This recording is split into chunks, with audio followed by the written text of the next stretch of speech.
Hello everyone, Amar Lohia this side. आज हम बात करने वाले हैं क्लास 10th बोर्ड पर्सपेक्टिव के हिसाब से साइंस में फिज़िक्स के कुछ इम्पोर्टेंट एमसीक्यूज़।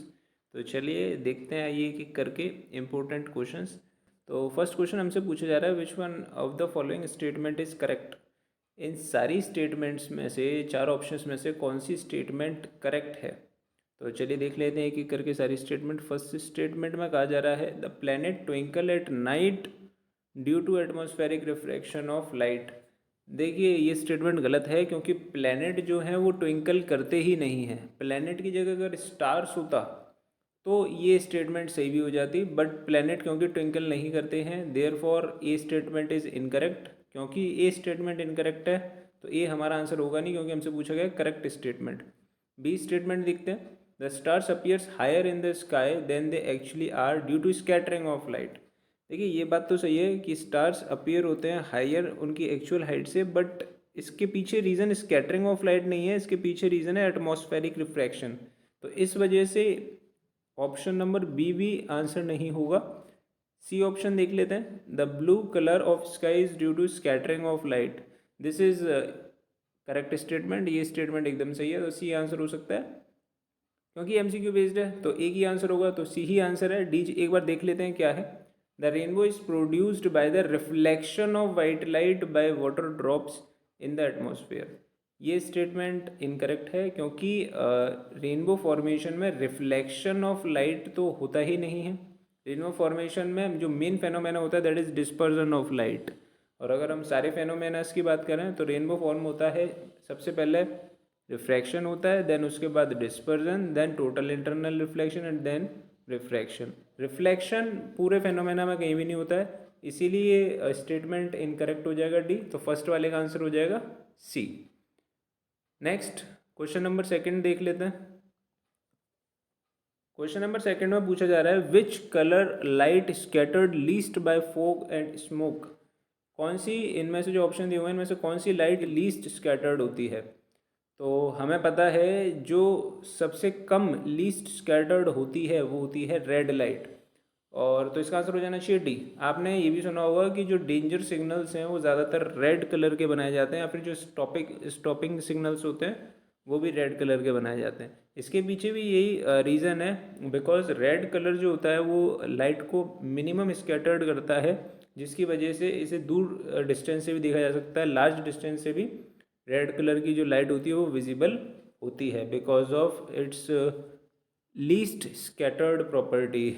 सबसे कम जो कलर स्कैटर्ड होता है दैट इज़ रेड, इसीलिए आंसर हो जाएगा डी, ऑप्शन नंबर डी। तो सेकंड वाले का आंसर हो जाएगा option number D.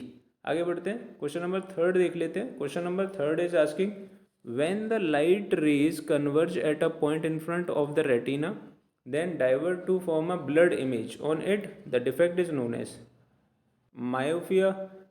Option A myopia, option B hypermetropia, option C astigmatism, option D presbyopia. देखिए अगर लाइट रेज पहले इंटरसेक्ट हो जाती हैं रेटिना से अगर पहले लाइट रेज इंटरसेक्ट हो रही हैं तो इसका मतलब ये जो डिफेक्ट है ये डिफेक्ट है मायोपिया। तो इसका आंसर हो जाना चाहिए हमारा ऑप्शन नंबर ए, और इसीलिए मायोपिया को शॉर्ट साइटेडनेस के नाम से भी जाना जाता है।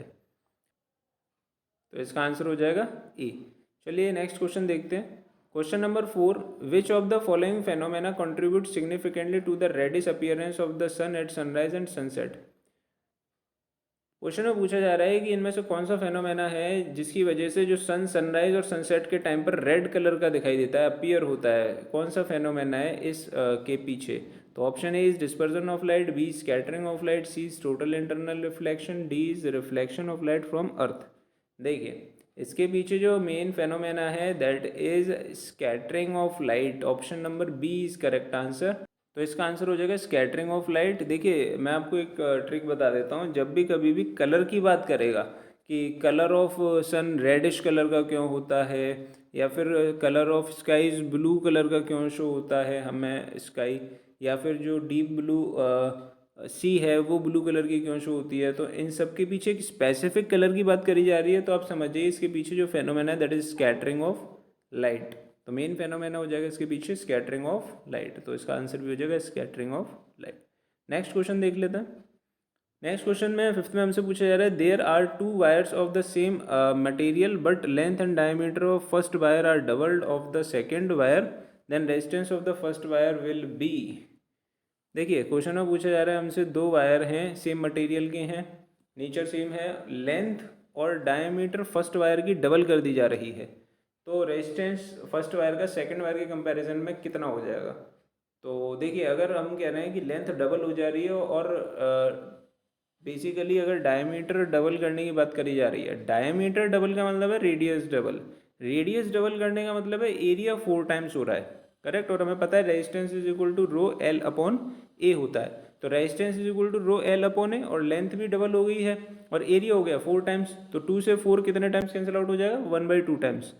तो इसका आंसर आना चाहिए 1/2 times of the second wire, that is half of the resistance of the second wire. तो इसका आंसर हो जाएगा ऑप्शन नंबर बी, बॉम्बे इज करेक्ट आंसर।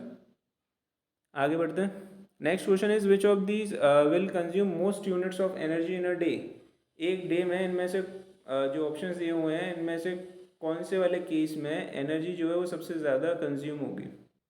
तो देखिए अगर मैं बात कर रहा हूँ एनर्जी की, एनर्जी कौन सबसे ज़्यादा कंज्यूम करेगा इन केसेस में से, 4 केसेस दे रखे हैं ABCD।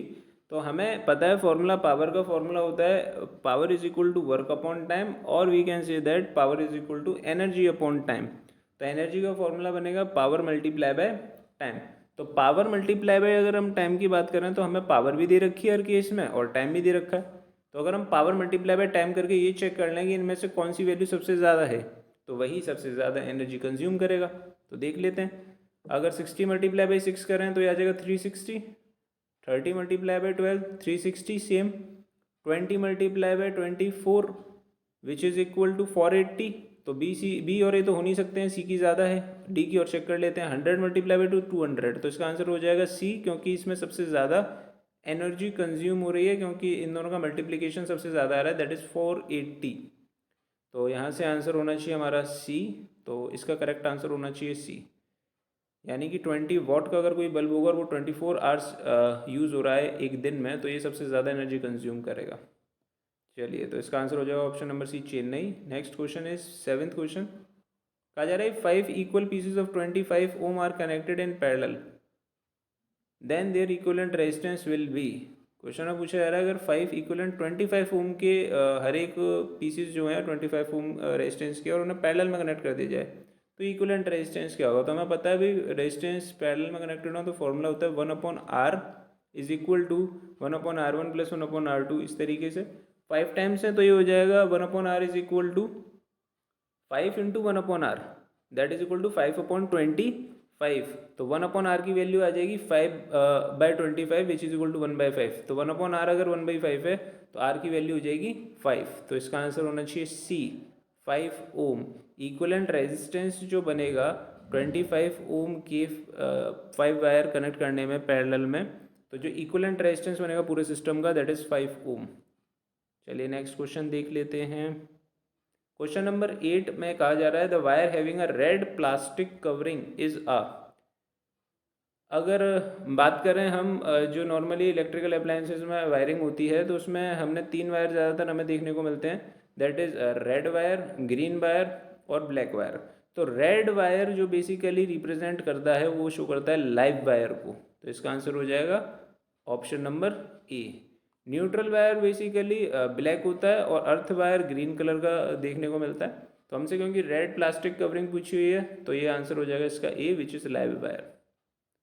नेक्स्ट क्वेश्चन देख लेते हैं। A charge particle is moving in the direction of a magnetic field, the magnetic force acting on the particle. अच्छा तो ये मैग्नेटिक से क्वेश्चन है। क्वेश्चन में ये पूछा हुआ है कि अगर कोई चार्ज पार्टिकल सेम डायरेक्शन में मूव कर रहा है मैग्नेटिक फील्ड की, तो आपको बताना है कितना मैग्नेटिक फोर्स उस पर लगेगा। पहला is in the direction of its velocity, मतलब डायरेक्शन वेलोसिटी की जो डायरेक्शन है उस डायरेक्शन में फोर्स लगेगा। जो भी चार्ज पार्टिकल की वेलोसिटी की डायरेक्शन है सेम उसी डायरेक्शन में फोर्स लगेगा, या फिर direction opposite to the velocity, opposite direction में फोर्स लगेगा जो भी उसकी वेलोसिटी की डायरेक्शन है। और third one is perpendicular to its velocity, या फिर उसकी परपेंडिकुलर डायरेक्शन में फोर्स लगेगा या फिर कोई फोर्स नहीं लगेगा, दैट इज जीरो। तो देखिए क्वेश्चन में ये कह रहा था चार्ज पार्टिकल मैग्नेटिक फील्ड की डायरेक्शन में मूव कर रहा है, तो मैग्नेटिक फील्ड और चार्ज पार्टिकल की अगर डायरेक्शन सेम है, इसका मतलब एंगल दोनों के बीच में हो जाएगा ज़ीरो। अगर कभी भी एंगल ज़ीरो हो गया इन दोनों के बीच में, तो इसका मतलब ये है कि जो इफेक्टिव फोर्स है वो भी ज़ीरो लगेगा। एंगल ज़ीरो है तो इफेक्टिव फोर्स भी ज़ीरो लगेगा, क्योंकि इसमें एक टर्म आता है फोर्स में साइन थीटा। तो साइन थीटा में अगर आप ज़ीरो की वैल्यू पुट करोगे, sine zero which is equal to zero, तो इफेक्टिव फोर्स भी कितना हो जाएगा, ज़ीरो। तो चार्ज पार्टिकल जितनी स्पीड से उसमें मूव कर रहा था उसी स्पीड से वो पास हो जाएगा, यानी उस पर कोई फोर्स नहीं लगेगा। तो इसका आंसर हो जाएगा D, option number D, the force acting on the charge particle is zero. Last question भी देख लेते हैं। Last question is asking the direction of the magnetic field lines in the region outside the bar magnet are. अगर हम बात करें कि भाई direction of magnetic field lines क्या होती है आउटसाइड द बार मैग्नेट, तो बार मैग्नेट में भी हमने पढ़ रखा है, मैग्नेट अगर कोई है तो अगर इसका एक नॉर्थ पोल है एक साउथ पोल है, तो outside north to south lines move करती हैं और inside south to north move करती हैं। तो क्योंकि हमसे आउटसाइड पूछा हुआ है तो इसका आंसर हो जाएगा from north pole towards south pole. Option number A is correct answer. B नहीं होगा, south pole to north pole inside होती है। सी में कह रहे हैं direction coming out from both the poles of the magnet, भाई दोनों साइड ही जो रेज हैं वो बाहर की साइड निकलती हैं, ऐसा नहीं है, नॉर्थ पोल से बाहर की साइड निकलती हैं और साउथ पोल से एंटर करती हैं।